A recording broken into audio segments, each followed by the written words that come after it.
Human beings are searching for the personal experience of reality. They are seeking to come to understand themselves, to find a reason for their own existence. And so you go round and round and round, ever chasing the illusion that there is something outside yourself, outside your here and now, to be attained that will make things better. No guru, no method, no teacher, and no nothing else either.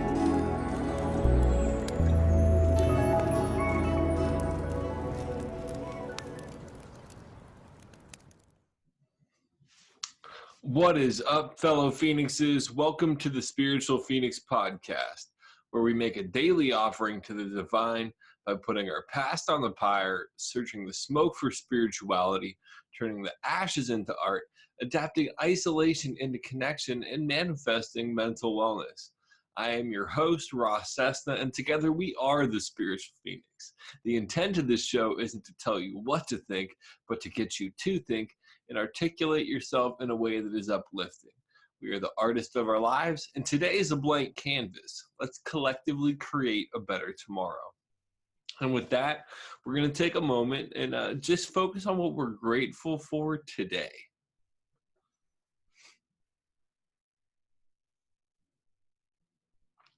Today, I'm just grateful that I have the ability to respect my self-worth and see how much I've grown and really appreciate my journey and have the faith and confidence to move forward in a way that will add more value to my experience and the lives of those that encounter me, I guess.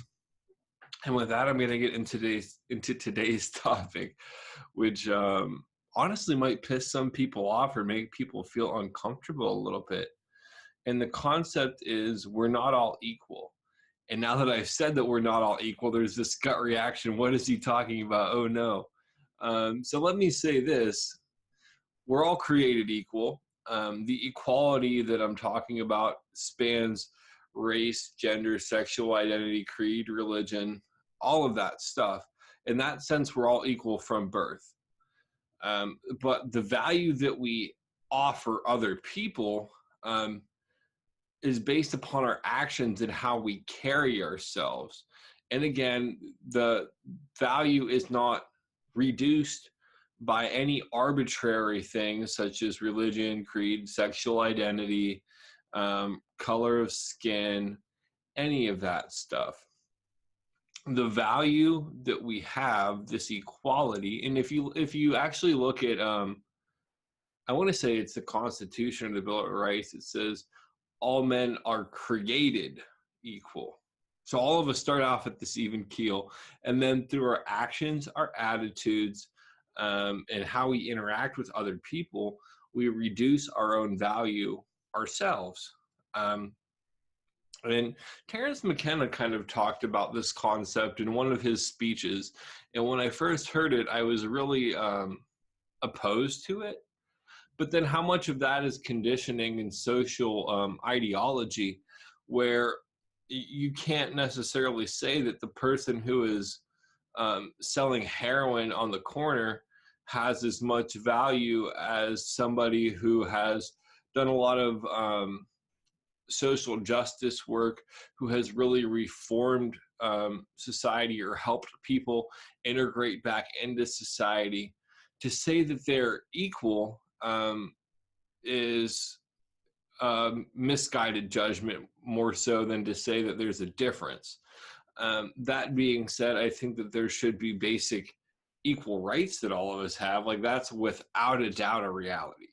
There needs to still be justice given to people. But if you really look at the way that our society is structured, even those basic things that we're supposed to get, a lot of times we talk about it in theory, but in reality, none of us practice it. So there's already this disconnect of equality in how we view situations. So how is it a stretch of the imagination to say that we're not all equal? And I think that that really is something that needs to be brought up. that was like the main point that I wanted to make, and I can't really expand upon that beyond what I've said. I feel like that hits the nail on the head, and it really gets everything out there. The next concept that I want to bring up is this concept of not judging other people. And this is, again, one of those topics that's going to make people uncomfortable, probably. We have to have the ability to judge people. To have the ideology that we shouldn't judge is kind of foolish. And I think that a lot of people really misinterpret when mystics or spiritual teachers say, don't be judgmental or don't judge others. That is a good philosophy on some levels, but on others, if you look at the way that others' actions are characterizing them, and you make an educated decision to interact with those people or not interact with those people or have an opinion of them, you might limit yourself in some capacity, but you also might prevent yourself from encountering situations that could be destructive to you. And again, just using the heroin dealer as an example, judging that a heroin dealer isn't somebody that you would want to associate with is probably a pretty safe bet. A lot of times people will say this don't be judgmental thing, because they have insecurities within themselves that they haven't worked out. So they feel that they need to have your acceptance. And if you really look at it, if you constantly tell yourself not to be judgmental, you're actually still passing a judgment upon yourself. It's really inescapable to the human condition. And if you tie these two together of equality is based upon how we present ourselves, how we show up for life, how we interact, and what we give back to our communities, with this concept of judgment is okay in some capacity.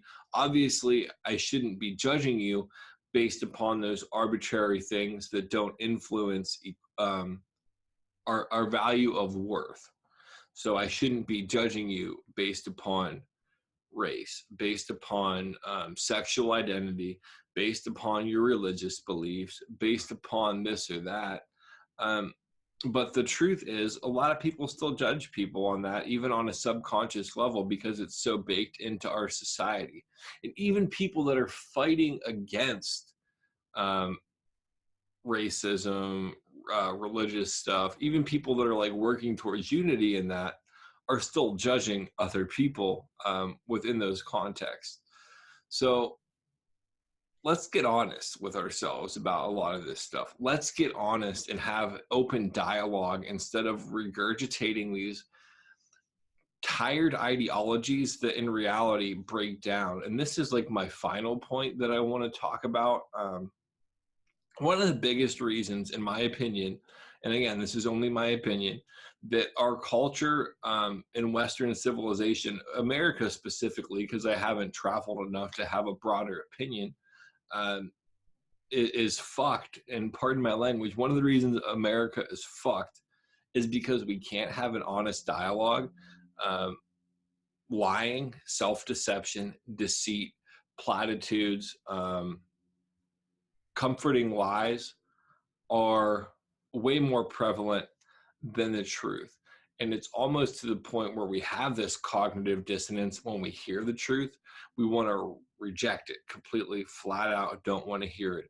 Or if we hear another viewpoint that isn't comfortable to us, we don't want to hear it. We don't want to look at it. We don't want to evaluate it with, what's the word? Critical thinking. Like we just don't as a culture.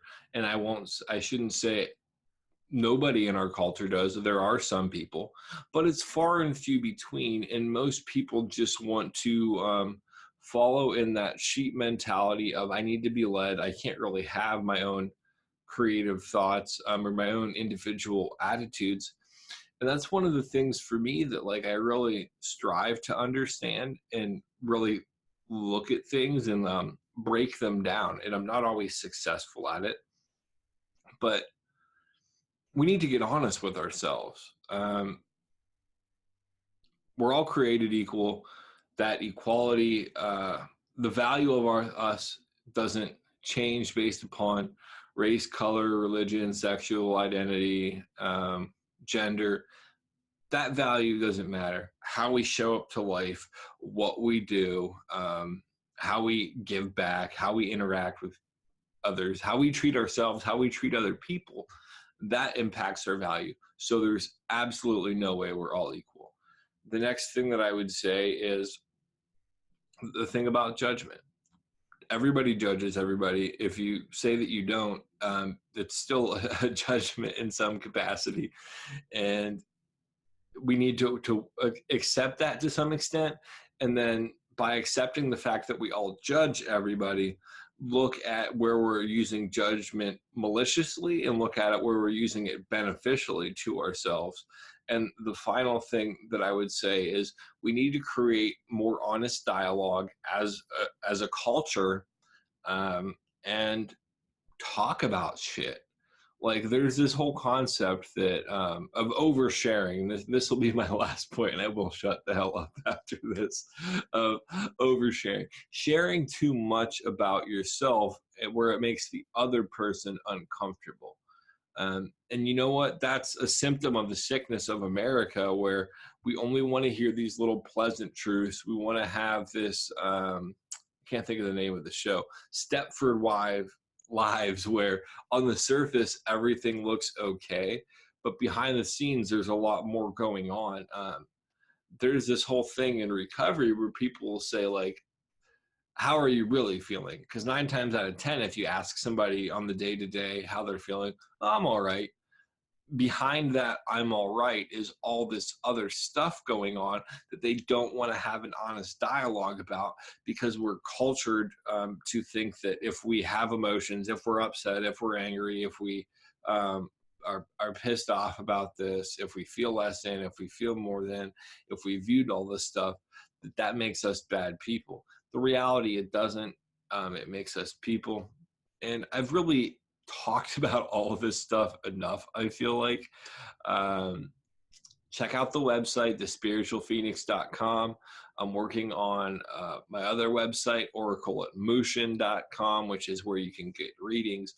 I'm going to have a more expansive list of readings on there. A list of readings. I'm Scooby-Dooing it up. You can follow me on social media at Spiritual Phoenix. All the links for that stuff will be in the description via one link, which will just say links.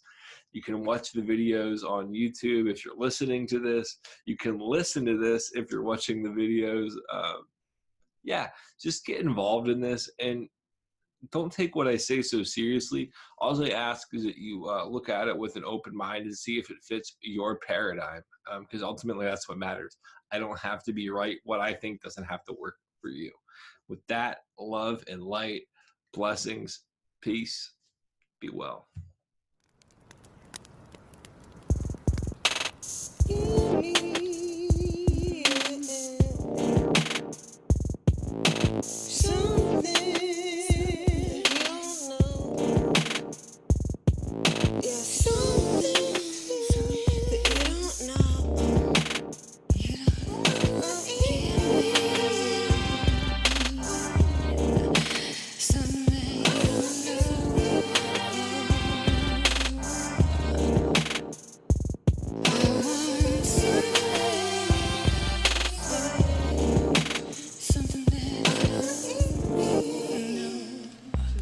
Give me